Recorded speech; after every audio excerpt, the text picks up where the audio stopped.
Bonjour, nous sommes les gentilshommes autour de cette table pour un nouvel épisode. Donc Dan, yo, salut, et moi-même Pascal. Voilà, on est des jeunes, on est des trentenaires. Hein, des trentenaires jeunes. Ouais, jeunes, c'est pas vrai. Et c'est vrai qu'on se pose encore beaucoup de questions sur les rapports qu'on peut avoir avec, entre les hommes et les femmes. Et pour en parler, on a décidé d'inviter une copine à chaque fois différente pour en parler. Et donc aujourd'hui, on voudrait parler de la fidélité. Avec vaste sujet. Vaste sujet, hein. Et on va en parler avec Amandine. Salut Amandine. Bonjour. Salut Amandine. Bonjour les Qui es-tu ? Juste parce que ça risque d'influencer un peu mes réponses, j'ai 36 ans, je suis mariée et j'ai un fils. Okay. Wow. Voilà. Bravo déjà. Belle perf. Ouais, exactement, belle performance déjà. Alors on va se lancer dans le sujet directement. Et Nico. Ouais, Amandine. Alors Amandine. Oui. Pour toi, c'est quoi pour toi la fidélité et est-ce que tu considères que tu es quelqu'un de fidèle ? Alors je considère que je suis quelqu'un de fidèle et la fidélité, pour moi, c'est avant tout une fidélité par rapport à soi-même. C'est-à-dire que je ne condamne pas l'infidélité, mais j'encourage la fidélité. Tu veux dire ton infidélité, tu encourages la fidélité, mais tu ne condamnes pas ton infidélité ? Je ne condamne pas l'infidélité des autres. D'accord, ok. Tu veux dire, en fait, juste pour résumer, en tout cas pour que je comprenne bien le concept, c'est que la fidélité, elle est subjective. C'est ça que tu veux dire, c'est que chacun finalement voit les propres limites de de la fidélité à son niveau, dans son couple, et que la fidélité pour toi, c'est peut-être pas la même que pour Nico ou... Oui, c'est surtout que chacun a son histoire personnelle et son histoire de couple. Bien et même sûr. Son histoire familiale. Ouais. Moi, ce que je trouve très étonnant tout de suite, c'est que tu me dis c'est la fidélité par rapport à toi-même. Et la première idée que j'ai, moi, quand je pense à la fidélité, c'est par rapport à ton conjoint. Mais c'est marrant parce que je suis d'accord avec elle, moi. C'est-à-dire ? La fidélité, c'est par rapport à soi-même. C'est-à-dire que tu peux être mieux fidèle à ton conjoint si t'es fidèle à toi-même. En fait, c'est de toi-même, tu décides, ma fidélité à moi, c'est que je vais lui être fidèle à elle. Je pense que c'est tes valeurs, en fait. T'es fidèle à tes valeurs. Oui, c'est ça, ouais. C'est surtout que être bien avec l'autre, c'est avant tout être bien avec soi. Et que si déjà toi, tu t'ennuies avec toi-même, tu risques de t'ennuyer avec l'autre et donc potentiellement d'être infidèle. D'accord. Alors, ça veut dire que ça sert à quoi la fidélité dans le couple, alors ? C'est comme une carte de fidélité dans un magasin. Attention les métaphores. C'est-à-dire qu'à partir du moment où t'es encarté, tu reviens. Oh non.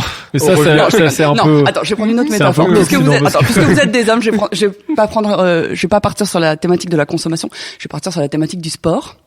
Oh, merci. Même si en vous regardant, je me dis que certains ne sont pas totalement fidèles de ce côté-là non plus. Non mais regarde. 3 minutes, Amandine. 3 minutes. Tu démarres un sport. Si t'es fidèle à ton sport, c'est à partir de ce moment-là. Si t'y vas les premières fois, tu feras putain c'est chiant, ça fait mal au cul, comme la fidélité d'ailleurs.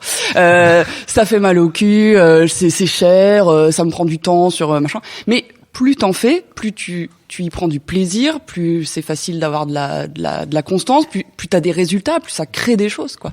C'est ça je trouve ça plus positif que ça fait mal au cul. Merci. Mais tu sais, l'amour, ça peut faire mal au cul. Ça peut arriver, ça dépend pour qui, déjà. Mais ça, c'est un autre sujet, j'ai envie de dire. Bon. Et ça dépend pourquoi aussi. Ça dépend pourquoi. Alors moi, les amis, vous me connaissez un peu. Alors toi, Amandine, pas vraiment, mais moi, j'ai pas eu l'occasion, en fait, d'être beaucoup fidèle parce que j'ai pas toujours été longtemps en couple. Bon, là, il s'avère que en ce moment, je le suis, donc je découvre la fidélité. Je trouve ça hyper bien comme concept. Mais pour moi, la fidélité, avant, c'était un peu un long tunnel. Tu vois, très sombre et tu te dis bon, je sais pas trop ce qu'il y a au bout du couloir et en même temps, qu'est-ce que je fous dans ce tunnel ? Pourquoi est-ce que je prends pas un petit passage par là ou un petit passage par là ? Et surtout que dans ce tunnel, c'est comme si t'étais dans une pas une boulangerie mais un magasin de bonbons et t'as des bonbons partout mais on te dit non, il faut pas prendre ce bonbon-là, il faut pas prendre ce bonbon-là, il faut attendre tout au bout du couloir, tout au fond, t'as un gâteau mais tu sais pas encore vraiment s'il est bon. Oui, mais comme tu disais, en fait, il faut pas attendre. C'est qui parlait de ça ? Pose la question à Amandine. Il faut pas attendre. Qu'est-ce que tu penses de cette vision un peu noire ou un peu enfantine que j'ai de la fidélité puisque t'as choisi les bonbons. Ouais. Non, encore une fois, j'ai dit que je ne condamnerais pas, donc non, je ne condamne pas. Je peux qu'essayer de comprendre. Ce que j'en pense, c'est que je me demande, quelle image de la fidélité a pu te donner ce sentiment-là. Parce que la fidélité, ça peut être beau et ça peut être chiant. Si t'es fidèle à un con, bah ta vie elle est juste naze. Et si t'es fidèle à quelqu'un de bien, ben voilà, ta vie elle peut être géniale. C'est ça que tu veux dire. Et encore une fois, c'est pour ça que je parlais de fidélité à soi. C'est qu'il faut d'abord savoir ce que tu vas venir chercher dans la fidélité ou l'infidélité.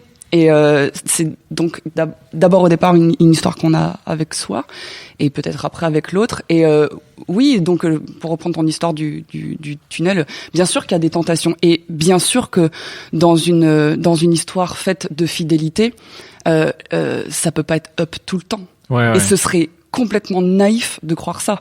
Je pense que en couple, il y a des moments, bien sûr, où tu t'énerves, où tu te fais chier, où tu baves sur Ryan Gosling. Mais ça fait partie du truc. Et ça, je pense qu'à partir du moment où tu acceptes ça, tu vis mieux avec. Ouais, bien sûr. Baver sur Ryan Gosling, c'est une chose, mais baver sur le mec voisin qui tient l'épicerie en bas de chez toi, c'en est une autre, non? C'est vrai. C'est beaucoup plus facile d'obtenir l'épicerie. Sur lui, mais voilà, c'est plus facile d'aller le voir. C'est parce qu'il manque, à mon avis, dans l'image de Dan. Alors pour toi, Amandine, qui me connaît pas trop, moi je suis en couple depuis 12 ans et je suis fidèle. Mais il manque un élément dans sa métaphore un peu enfantine.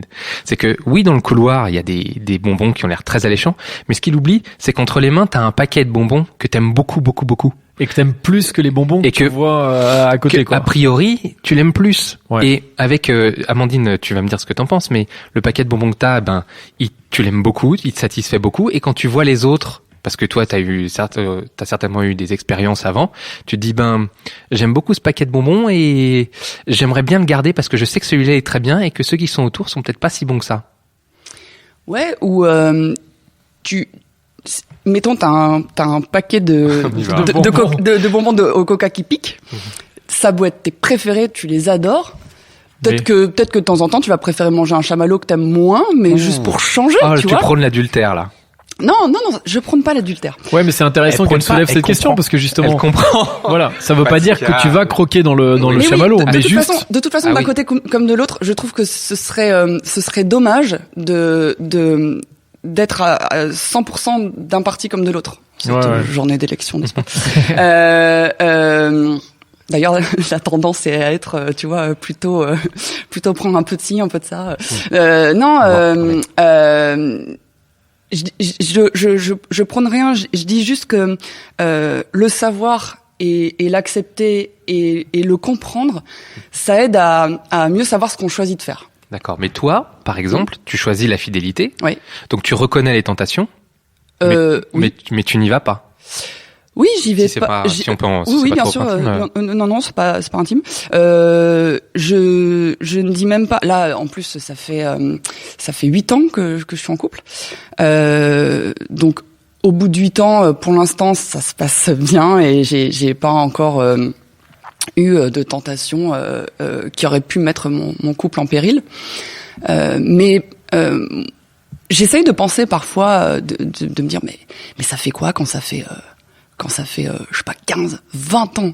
8 c'est presque encore frais, moi je me dis déjà 8 ans, je me dis waouh quoi. Enfin, et je me dis parce que t'as forcément des tentations, je sais pas, mais en tout cas t'as forcément des situations où tu t'es retrouvé à te faire draguer ou il y avait une possibilité peut-être de rencontre ou machin, et je me dis 8 ans c'est quand même long. Alors moi je trouve ça hyper bien, je trouve ça génial franchement de vu comme ça de l'extérieur, mais ça doit être dur quand même dans un sens, ou en tout cas t'as vraiment toujours besoin, pour reprendre ton image d'avoir ton paquet de bonbons et de regarder ton paquet de bonbons, de dire ouais franchement je suis content de l'avoir, il est vraiment bien, et de t'auto-persuader en fait que ton paquet de bonbons est mieux que celui des autres, surtout dans une société où on prône un peu la surconsommation assez géniale. Tu vois tous tes modèles entre guillemets qui vont à droite à gauche ou machin, les stars et tout, c'est qui sont tout le temps en train de changer de couple et tout ça. Génération Tinder quoi. Génération Tinder, exactement. Ouais. C'est pas la génération Y, c'est la génération Tinder. La première question que ça pose après celle de l'influence, c'est comment tu résistes? Alors, il y a aussi un point qui est important, c'est qu'est-ce que t'as fait avant? Bien sûr, tout à fait.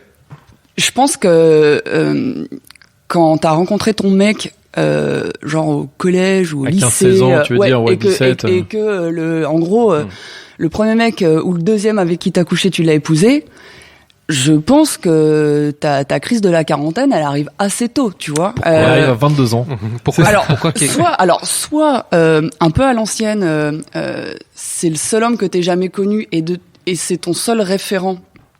Et justement, c'est peut-être moins tentant de comparer parce que de toute façon, tu peux pas comparer. Bah non, tu peux pas comparer. Donc, ou alors tu compares avec tes amis ou les médias ou les filles. Ouais, mais alors attention. Alors là-dessus, je pense qu'il y a aussi beaucoup de gens qui mentent, à commencer par les médias et aussi les copains et les copines. Ouais. Est-ce que les gens sont toujours exactement honnêtes sur ce qui peut se passer chez eux ou enfin tu vois même dans leur vie perso, tu veux dire, il y a toujours ce côté où on a tendance à dire ouais moi je me suis tapé plein de filles, ou les meufs à dire ouais moi j'ai connu plein de mecs et tout ça, c'est ça que tu veux dire?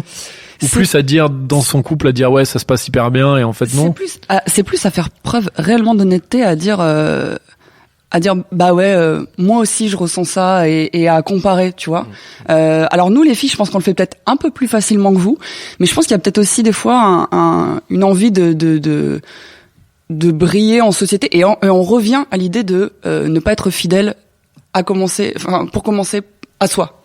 Tu vois, à vouloir avoir de soi-même une image qui n'est pas la réalité, à vouloir se dire mais non, mais pas du tout, mais moi je suis fidèle. Alors après l'image elle remonte même encore, c'est-à-dire que ça se trouve tu veux te détacher ou coller à un modèle familial, mais je sais pas, imagine t'as des parents hyper cathos qui ont toujours été en couple, machin, tu te mets à être en couple et tu te rends compte que ta nana soit tu l'as trompée, soit t'as très envie de le faire, tu te dis mais non mais attends, mais si je fais ça, si je me mettais à divorcer mes parents, c'est hyper compliqué. C'est hyper compliqué, mais si ça se trouve, si cette personne par exemple a eu des parents ultra cathos, c'est peut-être des parents qui se sont trompés, mais ça se faisait surtout pas de le faire, donc il l'a pas su et donc il finit par ressentir exactement la même chose que tous les autres, mais du coup ça paraît plus difficile à vivre et à accepter. T'avais pas fini sur les premières expériences? Sur les premières expériences, oui. Donc, ben voilà. Donc, comme je disais, quand t'as, oui, exact. Je pars très facilement dans. Moi, je suis. Quand effectivement, donc quand tu t'es marié, par exemple, avec la première personne que t'as rencontrée, peut-être que quand la crise du milieu de vie arrive, t'as peut-être un peu plus envie d'une espèce de deuxième jeunesse ou de comparer, Ça arrive pas avant? Peut-être, je sais pas, je l'ai jamais vécu, mais moi en tout cas, j'ai plus eu une vie qui a démarré un peu tardivement. Donc t'as eu l'occasion d'avoir des expériences, tu veux dire, quand t'étais plus jeune? Oui, c'est ça, c'est que Et tu t'es mise en couple sérieusement un peu plus tardivement. Bah, tu vois, j'ai 36 ans aujourd'hui, j'ai rencontré mon mec, j'en avais 28. Oui, donc t'avais eu le temps j'ai eu mon fils l'année dernière. Donc j'ai eu le temps je sais pas, d'aller en boîte, de choper en boîte et aussi de pas choper. Et pour reprendre ton image des bonbons, je crois que ce qui me permet aujourd'hui. Goûter à plein de bonbons. C'est surtout que ouais, tu te dis ben finalement je sais ce que c'est que de passer des soirées ou même célibataire, c'est chiant, ça peut être chiant aussi d'être célibataire, tu vois. Je suis d'accord avec toi et justement, c'est vrai, mais après il y a aussi ce côté toujours où t'as toujours un peu envie de ce que t'as pas, c'est-à-dire quand t'es célibataire, tu te dis putain, c'est chiant et tout d'être célibataire, mais quand t'es en couple, tu te dis ah putain, mais en fait c'est chiant d'être en couple. Enfin, ça c'est le côté où tu vois toujours le verre à moitié plein. Tu peux être en couple et être très content d'être en couple. Non, mais bien sûr, mais il y a aussi non mais c'est vrai. Mais pardon, je te laisse parler. Non, je disais pas d'accord sur quoi. Bah pas d'accord sur le fait que t'es en couple et que tu te fais chier. Non, mais après je disais ça évidemment, c'est le cliché, ça veut pas dire évidemment, tu peux être en couple et être hyper heureux. Ouais. Mais il y a un peu ce cliché de se dire quand t'es en couple, tu veux choper et quand t'es pas en couple, tu veux être en couple. Peut-être sur des quand t'es en couple, mais que c'est pas aussi sérieux que ça peut l'être pour Amandine ou moi, où il y a des enfants entre les deux, ou je sais pas. Je sais pas. Non, mais je pense évidemment, il y a des couples où t'es très heureux d'être en couple aussi. Enfin, et puis en soi, le couple, c'est hyper bien. Amandine, tu vas peut-être nous dire ça, mais ta réflexion, moi, j'ai la sensation que ça marche quand t'es dans un couple où c'est assez court, où ça commence, tu vois, où c'est début, où t'es pas encore bien installé. Tu sais que t'as encore la possibilité, que tu sais pas si ça va le faire ou pas le faire. T'es d'accord? Ouais. Et d'ailleurs, moi, c'est une des raisons pour lesquelles j'ai voulu me marier. J'étais pas genre pro mariage avant. Enfin, je suis pas ce côté fifi. Attends, je vais me faire tuer si tu Ne t'inquiète pas. Non, je vois ce que tu veux dire. Oui, le cliché du c'est le plus beau jour de ma vie. Voilà, exactement. Voilà, c'est ça. Ouais. C'est ce que je voulais dire. Et la raison pour laquelle je l'ai fait, c'est que je pense que ça les gens qui disent c'est juste un bout de papier, je pense pas que ce soit vrai. C'est hyper symbolique en fait. C'est hyper symbolique. Je suis d'accord. Et ça marque vraiment quelque chose dans ta tête. Il y a un côté, allez, faille que faille, on y va quoi. Ouais, on y va, on s'engage, Let's go baby. Ouais, t'es quand même un peu plus engagé. Alors l'enfant aussi, bien sûr. Hein, pour les gens qui sont pas mariés et qui ont un enfant, bien sûr qu'un enfant, ça soude aussi beaucoup de choses. Mais c'est vrai que pour le coup, un enfant, c'est encore plus un engagement. Mais je suis entièrement d'accord parce qu'un enfant, c'est un vrai engagement matériel et tout ça. Ça dépend. Mais je suis d'accord avec toi sur le fait que le mariage, c'est hyper symbolique. Et moi, pareil, je trouve ça dans un sens hyper cool de se dire, on se marie parce que ça veut dire, genre, on y va et finalement, c'est comme si on disait un peu, on mettait sur un papier, ok, là, c'est bon, on va être fidèle, quoi. Enfin, on va être ensemble et c'est pas juste un truc comme ça, quoi. Bah ouais, tu sais que malheureusement, je mettrais presque un bémol à ce que tu dis parce que je suis même pas sûr que il y a des gens pour qui faire un enfant, c'est pas non plus, ouais, je pense. Tu vois, il y a des gens pour qui, je pense qu'il y en a pour qui l'engagement de l'enfant est moindre que l'engagement du mariage. C'est vrai. Non, pas moindre, mais en tout cas, ils s'en foutent, quoi. Oui, il y a des gens pour qui faire un enfant, finalement, ça engage pas plus que ça, enfin. Et pour toi, dans ton rapport à la fidélité? Ah, pour moi, c'est extrêmement important. Pourquoi? L'enfant ou le mariage? L'enfant. Les deux? Alors, les deux, et un enfant encore plus. Alors, peut-être parce que je suis fille de divorcés, et que du coup, moi, j'avais à cœur, forcément, comme beaucoup d'enfants divorcés, je crois, de pas reproduire certaines erreurs. Mais ouais, pour moi, un enfant, c'est précieux. Et enfin, l'enfance en général, c'est un moment où se joue beaucoup de choses. Et faire un enfant, c'est précieux. Et faire en sorte de lui donner une bonne image quand il sera petit, c'est peut-être faire en sorte aussi que quand il sera lui-même plus grand, il ait la chance d'avoir un rapport à la fidélité. Qui se disent, en fait, c'est cool d'être fidèle parce que j'ai pas un modèle, justement, où je vois mes parents se séparer, machin. Ouais, c'est vrai. Ça, je pense que ça joue vachement. Hein. Est-ce que Pardon? Non, est-ce que t'as pas peur que ce soit de la théorie, ça? Parce que tout à l'heure, tu nous as dit, moi, si je me fais chier ou etc., ça peut être un motif de fin de fidélité. Tu vois? Et là, j'ai la sensation que l'enfance, c'est un argument pour rester fidèle. Je vois ce que tu veux dire. Alors, je vais juste revenir sur ce thème de se faire chier et tout ça. On y revient après si tu veux. Ouais, parce que comme ça, on pourra parler du rapport au conjoint sur la fidélité. D'accord. Finissons avec l'enfant si tu veux. Ouais. Je voulais juste non, faire un enfant parce qu'on sent qu'il y a une baisse de forme dans le couple. Probablement une mauvaise idée, non? C'est une très mauvaise idée. Il faut surtout pas faire ça. Non, mais l'enfant n'a rien à voir avec la fidélité. Tu peux avoir des enfants et être infidèle, hein. Oui, c'est vrai. Concrètement, tu peux. Oui, bien sûr. Il y a des nombres d'histoires de gens qui ont des enfants et qui sont infidèles. Mais je pense que tout se sait. Tout se sait. Tu le sais forcément. Tu penses ça? Ouais, vraiment. Je pense que il y a ce que tu veux savoir. Il y a ce que tu veux savoir ou pas. Mais je pense que forcément, à partir du moment où tu te trompes toi, tu trompes l'autre, tu trompes ton enfant. Enfin, ça se sent. Mais alors justement, qu'est-ce que ça veut dire? Alors peut-être que je suis pas dans le planning, mais qu'est-ce que ça veut dire tromper? Et en fait, à quel moment ça commence? Parce que c'est vrai qu'on a, en plus, pour préparer cette émission, on en a discuté avec donc Pascal et Connie. On se disait, mais en fait, qu'est-ce que c'est tromper? Est-ce que c'est par exemple où ça commence? Où ça commence, quoi? Est-ce que c'est où est-ce que ça commence? Alors, est-ce qu'un regard c'est tromper? Voilà. Est-ce que regardez l'épicier, est-ce que c'est tromper? Toi, t'as une histoire avec un épicier. Tu nous as pas parlé de ça, Pascal, hein? Les détails sur Facebook. Oui, alors effectivement, je pense que de ce point de vue, les hommes et les femmes sont différents. Les hommes vont très facilement mater des culs, mariés ou pas mariés, hein, parce que je sais que je sais très bien que mon mari mate des culs. Par rapport à toi. Par rapport à moi. Ouais. Oui. Oui, mais par rapport à moi, faut quand même parce que je suis une femme, il faut quand même que je définisse, je pense, la fidélité des hommes et la fidélité des femmes. C'est-à-dire que pour savoir où est-ce que ça commence. C'est-à-dire que je pense que les hommes, franchement, mariés ou pas mariés, ils matent, c'est sûr, tout le temps. Et c'est pas forcément une marque d'infidélité, c'est comme ça, quoi.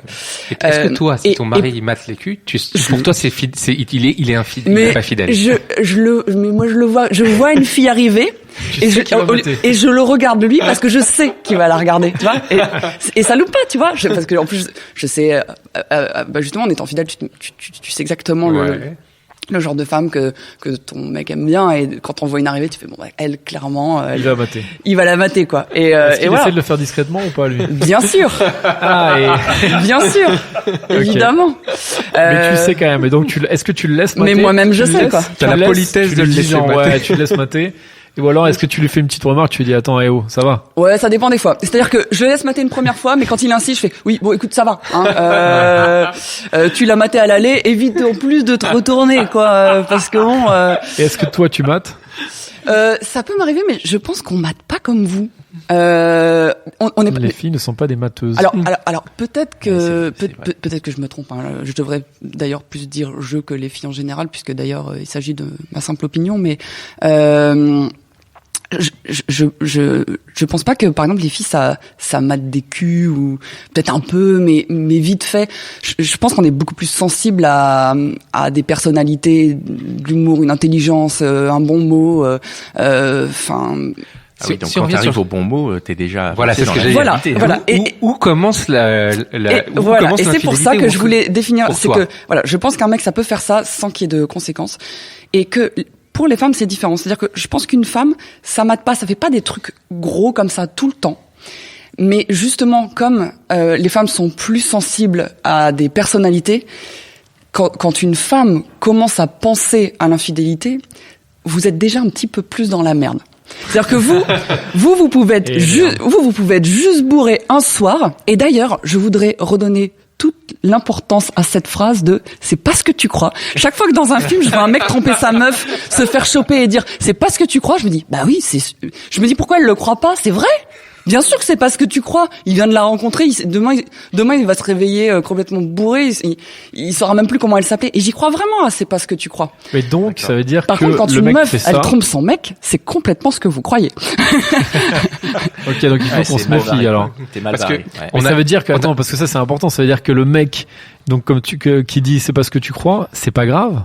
Enfin, le mec donc qui trompe sa meuf et il est bourré, il va choper un soir. Bah, pour toi, c'est pas grave. Je devrais peut-être pas lui dire ça, mais moi j'ai déjà dit à mon mari que de toute évidence, si un soir complètement pété, il se ramenait une meuf, je vais pas.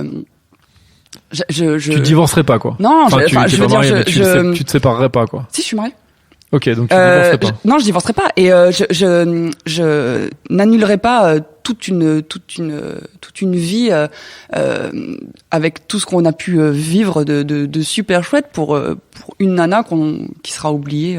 Bravo. C'est ouf quand même. Ouais. Enfin, dans un sens, c'est. Mais ça rend plus libre, tu vois. Je pense que ça rend plus libre de le savoir. Par contre, alors je lui ai déjà dit, démerde-toi avec ta conscience, je veux pas le savoir.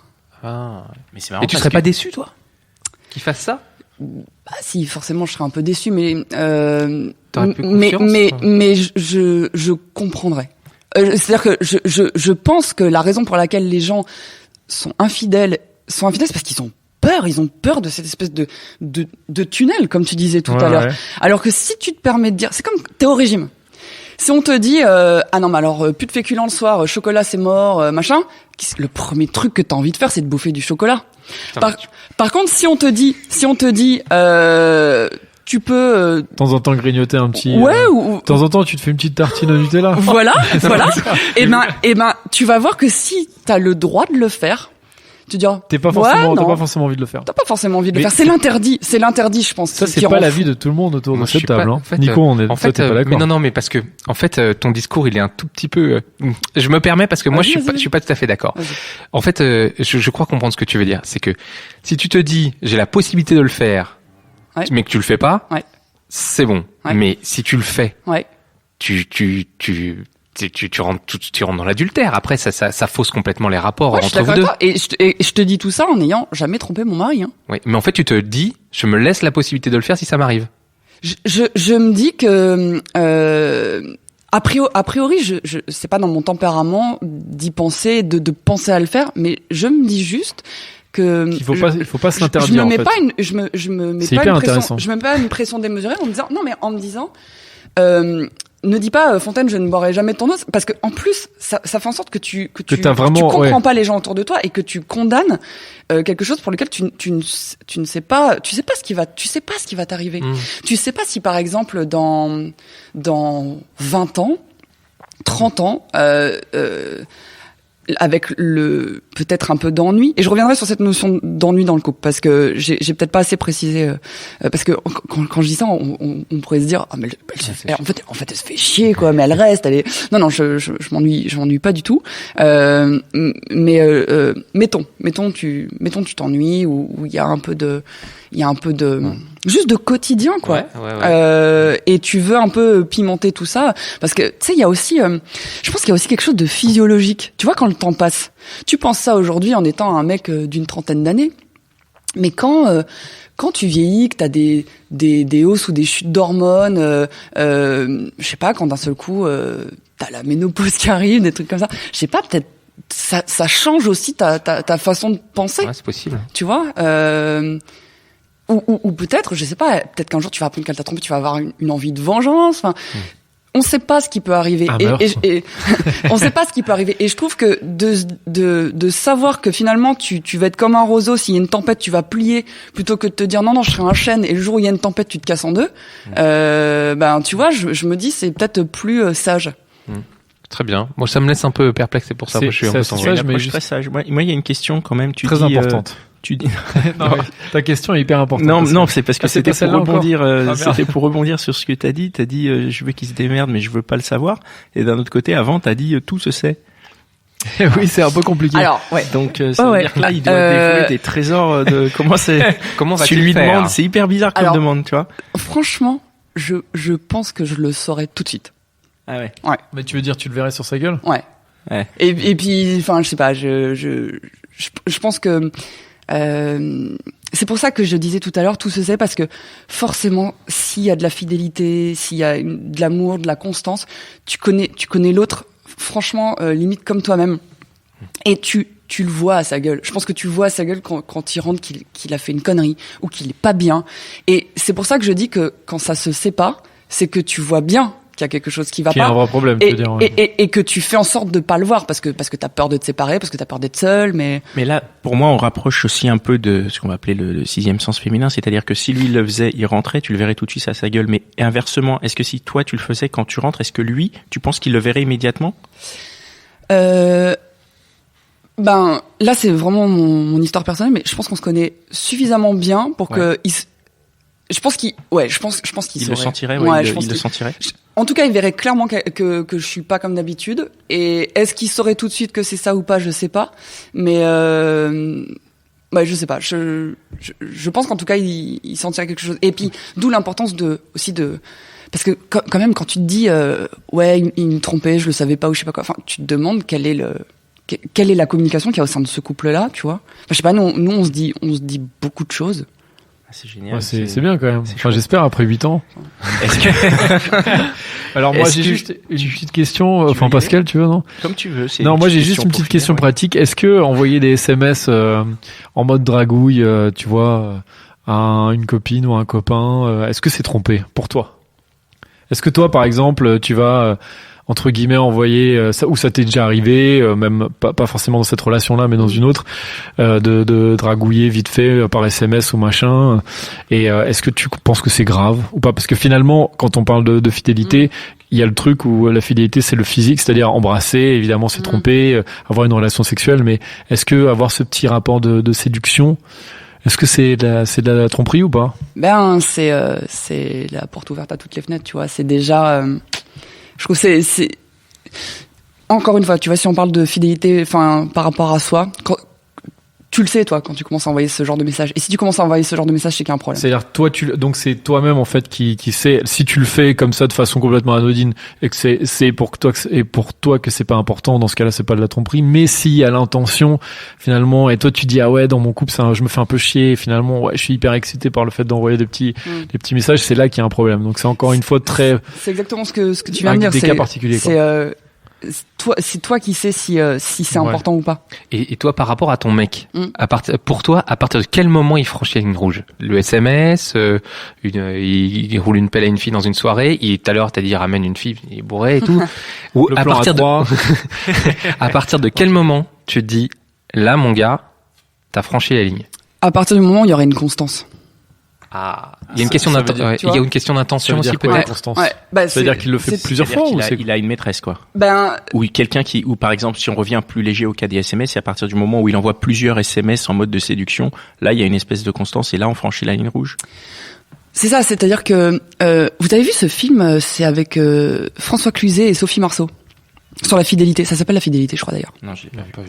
Mais on va le regarder. Eh ben, c'est l'histoire d'un mec, si je me souviens bien, parce que j'ai vu il y a très longtemps, qui est en séminaire, il est marié, je crois qu'il a des enfants, et il rencontre Sophie Marceau. Waouh, c'est vrai que moi si j'entends Sophie Marceau, je me dis. Attends, je l'ai vu il y a très longtemps, mais dans mon souvenir, c'est genre il est en séminaire, donc il va passer un week-end loin de sa famille et il va jamais rien se passer physiquement. Comme, tu vois, comme sur la route de Madison. Enfin, non, sur la route de Madison, du coup, chez Clé. Bon, reprenons donc ce premier épisode. Il va rien se passer, mais il va penser à elle avec régularité, tu vois. Elle va, il va vraiment l'envie. Là, tu veux dire, là, il y a tromperie dans ton mari te trompe s'il fait ça. Ton mari te trompe, là? À partir du moment où tu perçois, où il y a une intention, tu vois, où il y a où c'est pas juste quelque chose d'animal, tu vois. Quand on sort de l'instinct. Ouais. Mais c'est vrai que c'est hyper intéressant. C'est-à-dire que pour toi, le fait de, en tout cas, comme tu disais, le fait qu'un mec ou que ton mec aille en soirée, qu'il embrasse machin, le côté animal, finalement, tu le condamnes beaucoup moins que le côté, comme François Cluzet dans ce film, où il y a vraiment, le mec pense tout le temps à la fille, même si finalement il se passe rien. C'est hyper intéressant parce que on est à l'encontre de ce qu'on pense de l'infidélité, qui serait de dire la ligne rouge tu la franchis quand t'embrasses ou quand tu fais un geste physique, enfin une action physique, plutôt que juste d'être dans l'infidélité. Non, puisque la fidélité quelque part, c'est ce qu'on disait, c'est moral au final. Donc au final, c'est pas dans les actes, c'est dans la moralité. Mais justement, ça va à l'encontre de ce qu'on nous apprend ou de ce qu'on pense du cliché autour de la fidélité. Et justement, puisque Nico connaît une dernière question. Une dernière question, parce que qu'est-ce que tu penses de la banalisation de l'adultère qu'on voit partout au cinéma? Il y a des fiches là, il y a des affiches dans le métro sur des sites de rencontres entre personnes adultérines. Qu'est-ce que t'en penses toi? Je trouve vraiment pas ça chouette. Pourquoi? Je pense que à force de pousser les curseurs comme ça, il y a un moment où on va se rendre compte à quel point on devient tous fous et justement on va rétrograder. Et c'est ce qui est en train de se passer. Les gens de plus en plus, ils donnent des vieux prénoms à leurs enfants, ils se refont des demandes en mariage et de plus en plus même tout à l'ancienne quoi, tu vois. Et qu'est-ce que tu veux dire par rétrograder? Je comprends pas. On revient à des choses. En fait, on va se anciennes, archaïques ou non. Je veux dire, on va de plus en plus se rendre compte par soi-même à cause de tous ces trucs-là que finalement, la fidélité, ça a du bon, tu vois. Revenir aux valeurs, tu veux dire aux valeurs. Oui, alors j'aime pas trop le côté valeur parce que ça pourrait faire croire à des gens qui ne vivent pas comme ça que ils n'en ont pas, tu vois, qui n'ont pas de valeur, ce qui est pas cool pour eux. Parce que forcément après, comme je disais, chaque histoire est personnelle et donc ça s'étudie, ça reste des grandes généralités, tout ce qu'on dit là. Tu penses que les gens peuvent revenir penser que la fidélité ça a une vraie valeur alors? Les gens peuvent revenir à ça? Ah mais complètement. Moi c'est mon avis.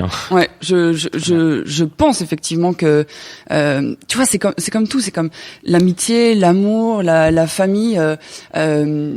Ça a de la valeur tout ça, vraiment. Et après on peut décider de vivre autrement, mais vous remarquerez quand même que ça peut paraître chouette comme ça, on peut paraître foufou d'avoir trompé sa meuf, de tout ce qu'on a évoqué, tous les scénarios qu'on a pu évoquer là tout à l'heure.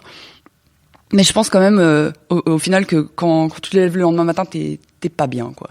Et si on reparle de fidélité par rapport à soi, si t'as ce sentiment là, c'est que forcément au fond de toi-même tu sais bien que t'es pas forcément dans le juste et finalement quand t'es fidèle, t'as peut-être un peu plus ce sentiment. T'as l'impression, en tout cas, de faire quelque chose. Enfin, je parle pour moi, mais d'être un peu plus dans la construction. Mais comme c'est difficile de faire des généralités parce que je voudrais pas je voudrais pas que par exemple un couple pour lequel ça se passerait mal décide faille que faille d'être fidèle. Ça peut aussi être bien, je pense, parfois d'être infidèle. Ça peut relancer une dynamique de couple. Ça peut aider un couple à se séparer parce que je sais pas, tu prends une femme qui est fidèle par exemple à un infidèle, t'as envie de dire mais barre-toi, casse-toi. Ça veut, tu vois, ça mériterait peut-être parfois d'être un peu développé ou précisé. Okay. En tout cas, c'est un joli mot de la fin. Bravo. C'est un joli mot de la fin. Ouais, on va finir là-dessus. Merci beaucoup, Amandine. Merci, Mitch, notre ingénieur du son. Merci, Binge Audio qui nous héberge pour nous distribuer et pour nous enregistrer. Abonnez-vous à ce podcast sur iTunes ou sur vos autres lecteurs de podcasts. Laissez-nous des étoiles. Contactez-nous sur Facebook, Twitter. On est assez actifs et on est assez réactifs. Donc, et vraiment, on est dans l'attente de vos avis, de vos commentaires, remarques, de vos suggestions, de vos propositions, de sujets. Voilà, sujets, d'invités. D'invités, ouais. Nous, on est à l'écoute. Je pense que c'est vraiment le maître mot. Merci, Amandine, de merci nous à vous. Bravo, Amandine. Et puis, on embrasse ton mari aussi. Oui. Merci. Ciao. Ciao.